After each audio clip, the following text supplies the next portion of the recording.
Aló, Aló, Francisco. mi estimado, ¿cómo estás? Bien, ¿qué más? Chévere. La verdad es que para mí es un placer que poder contar con una voz tan sabida como tú en este tema. Ni tanto, Francisco. Señor Rubén, ¿y su opinión en torno a la intención de cambiarle la fecha a la celebración de la Fundación de La Guaira, cuál es? Cuando los déspotas llegan al poder, ellos llegan con consignas que le permiten lograr la trascendencia, el recuerdo, para quedar en el sentimiento de la colectividad. Fíjate que el mejor testimonio que tenemos es el de los rusos. Rusia duró 70 años tratando de implantar el comunismo y no pudieron. Ellos, por ejemplo, le cambiaron el nombre a varias ciudades. Ellos crearon Leningrado, Stalingrado. Esas ciudades ya no existen porque simplemente lo que hicieron fue cambiar el nombre. Stalin plantea una cantidad de obras faraónicas para tratar de competir con los Estados Unidos y nunca pudieron. ¿Sabes que el Empire State, que fue durante muchos años el edificio más grande, más alto del mundo, fue construido exactamente después de la Gran Depresión? Ellos querían hacer uno más grande y no llegaron ni a los 20 pisos. Y todas las obras faraónicas que trató de hacer Stalin no pudo cumplirla. ¿Por qué? Porque cuando tú no actúas en libertad, se te hace muy difícil convencer a la gente. Entonces, ¿qué pasa? Carneiro en 13 años todavía no ha logrado que el varguense mejore su nivel y calidad de vida. En la calidad de vida, ese es un término intangible. Calidad de vida es la paz, la tranquilidad, el acceso a bienes, servicios. ¿Por qué se le está reconociendo algo a Carneiro? Por las obras suntuarias que está haciendo.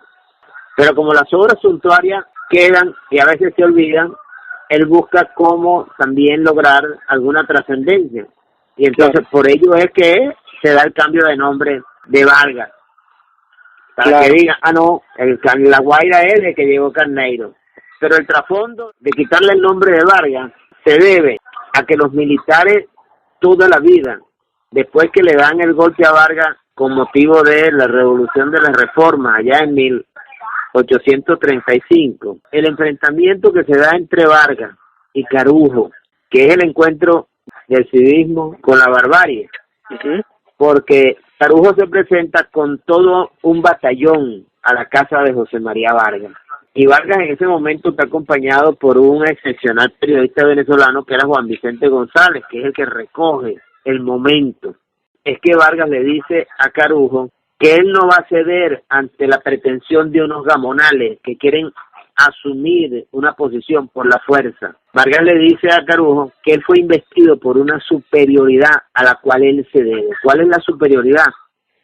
Es el Congreso. Acuérdate que en ese tiempo la elección era de segundo grado. Claro. Es el Congreso que elige al presidente.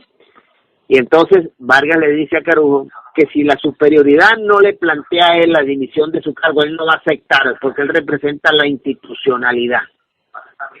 Bueno, los militares se lo llevaron a la fuerza, pero ese rechazo que les hace Vargas, ese enfrentamiento simplemente con su palabra, eso para los militares gamonales pretorianos como Carneiro, eso ha sido una ofensa para toda la vida. Lo que busca Carneiro es que simplemente la gente diga, bueno, se llama Guaira desde el periodo de gobierno de Carneiro, eso es todo. Como algún intento de dejar una huella en la historia, así sea por la vía del autoritarismo. Es interesante, claro. Además que tenemos varios ejemplos de eso aquí en La Guaira, no aquí en Vargas. Claro.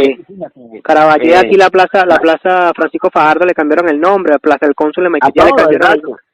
Le quitaron la estatua a la Francisco Fajardo, le quitaron la estatua a la Diego de Osorio, le quitaron la estatua a la Plaza Bolívar de la Sublé.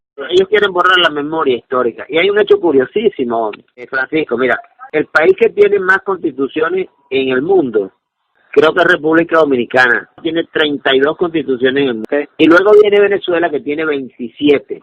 ¿Por qué? Porque cuando los déspotas llegan al poder, ellos lo primero que piensan es hacerse un traje a su medida. La Constitución es un traje a la medida de los dictadores. Entonces, por eso es que nosotros vemos cómo Venezuela tiene 27 constituciones.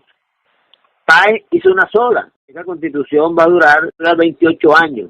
Va a ser en el 57 cuando José Tadeo Monagas va a cambiar la Constitución. Luego, Guzmán Blanco la va a reformar 4 veces. Gómez la va a reformar 7 veces. Juan Crisóstomo Falcón, Joaquín Crespo, Cipriano Castro hizo 4. Entonces, cada dictador va a buscar cómo perpetuarse en el poder. Y aquí en Venezuela, estos dictadores han utilizado como estrategia el nombre de Bolívar para, en función de la palabra Bolívar, cometer todos los desmanes que se les ocurre. Pero fíjense que, a pesar de esos desmanes, el país no progresa. Nuestra Constitución de 1961, que ha sido la más longeva de todas las que hemos tenido, porque duró prácticamente 39 años, fue la que permitió las mayores libertades, el mayor progreso, ¿verdad?, el mayor desarrollo. Totalmente de acuerdo. Señor Rubén, y en ese enfrentamiento que parece volver cada cierto tiempo entre la civilidad, entre la institucionalidad de los civiles y el autoritarismo de los militares, ¿cuál cree usted que debería ser el rol del ciudadano para, digamos, defender desde algún punto de vista el acervo histórico y defender la civilidad y la institucionalidad que, digamos, nos lleve en torno a una mejora de calidad de vida? Bueno, fíjate, Francisco, yo soy un defensor del voto, soy enemigo de la abstención. Nosotros tenemos que hacerle entender al pueblo, desde mi punto de vista, tenemos que hacerle entender a la ciudadanía que las conquistas que hemos logrado, las hemos logrado con nuestro esfuerzo, con nuestro tesón, utilizando el arma que tenemos, que es el voto, nuestras ideas, la conciencia. Yo considero que va a llegar un momento, muy pronto, en que la ciudadanía, ya desesperada por lo que está aconteciendo, va a dar ese paso. Lo que pasa es que nos falta un líder, alguien que encarne ese sentimiento y que sea capaz de concitar, de motivar, de emocionar al pueblo para salir a la calle de una vez por todas. Porque fíjate lo que está aconteciendo ahí mismo en el Guamacho, como yo lo pongo. ¿Cómo es posible que el Consejo Comunal esté sectorizando a la gente?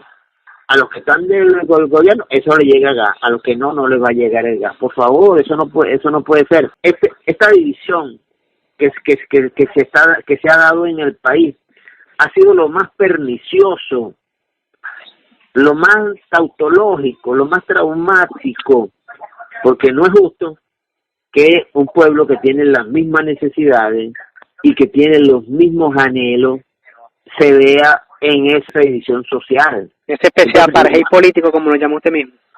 El apartheid político, sí. Entonces, lo más lógico es que si el gobierno estuviera interesado en buscar la solución, no debería actuar de esa forma.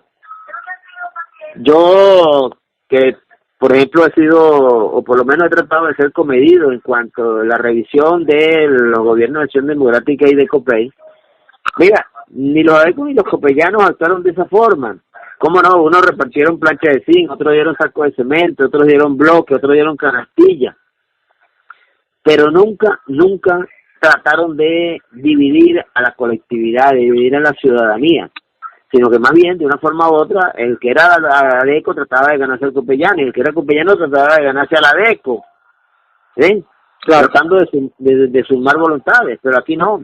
Aquí hay una posición totalmente sesgada, porque ellos consideran que todos los que no están con ellos son sus enemigos. Y ese es el craso error, cuando tú no tienes una concepción doctrinaria y sentido de lo que es la militancia.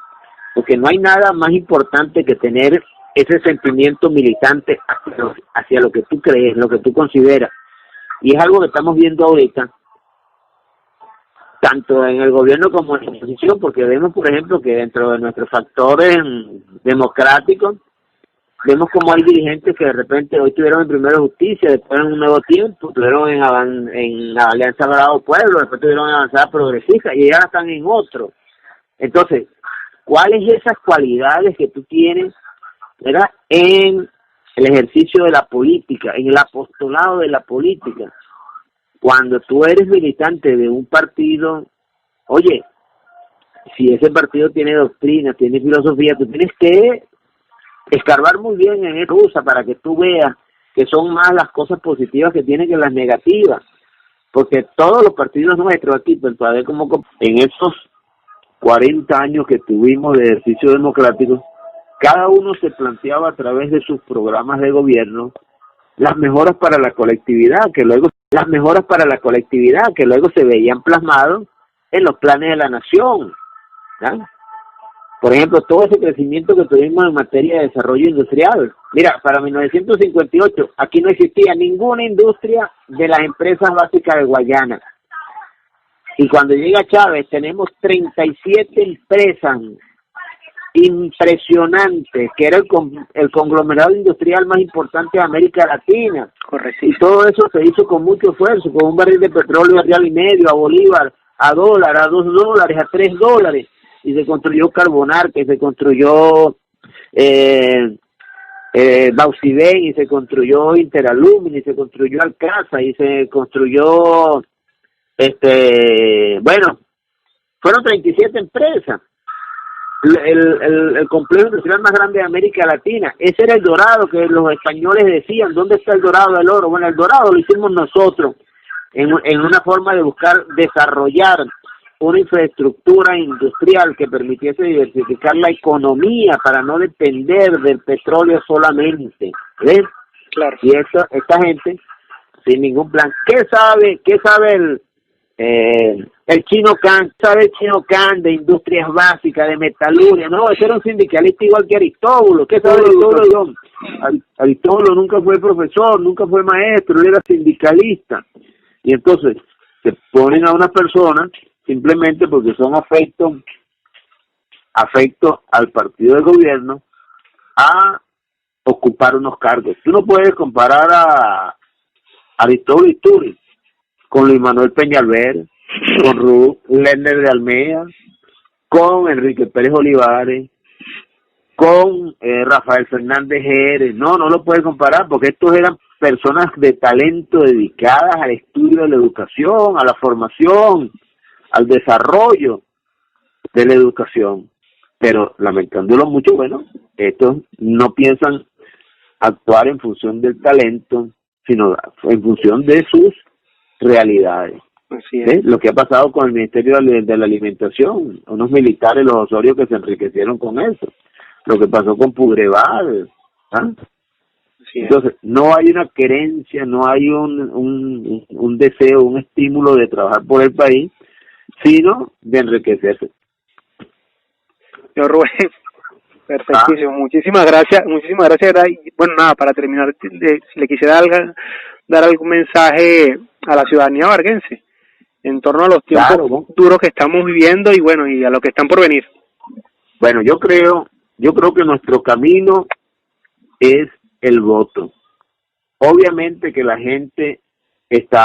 mucha gente está desesperanzada, y el gobierno ha sido muy hábil sembrando confusión, y el gobierno precisamente está haciendo este trabajo de quitar las insignias o quitar las directivas de los partidos políticos para hacer una oposición a su medida. Pero debemos aprovechar que somos más del 80% que estamos adversando este gobierno. Y el hecho de que más de 60 países reconozcan a Guaidó como presidente, eso es producto de todo ese trabajo que se hizo durante estos años anteriores.